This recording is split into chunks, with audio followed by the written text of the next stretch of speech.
I am Dave from Slingshot, and today I want to talk to you about innovation. Great buzzword, but specifically I want to talk to you about two things that I think you need to be successful.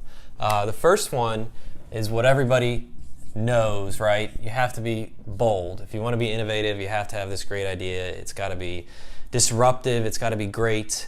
And I think what happens when you have a bold idea is you immediately get excited, you start thinking about it, you start thinking about all the cool things that are going to happen, and it builds and builds. This idea builds in your head. But what doesn't happen immediately is you don't go out and run and test the idea. You have to kind of figure out a plan to do that. So the other part, I think what you need to be innovative is you have to be humble. And I think this is the part that a lot of people struggle with, but I think it's equally as important as having that big idea, is the fact that usually when you have that big idea, it usually undergoes some changes, some iterations before it really gets to a point where it's really going to take off.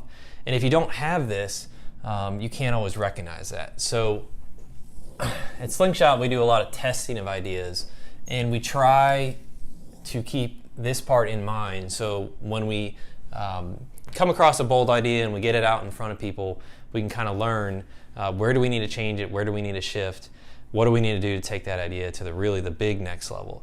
So I think what I'm trying to illustrate, I think a lot of the successful ideas, to be really, really good, you have this bold idea, but you're also humble, you can take feedback, you can learn from things, and somewhere in the middle, this is where that success lies, where you can combine being bold but also with being humble.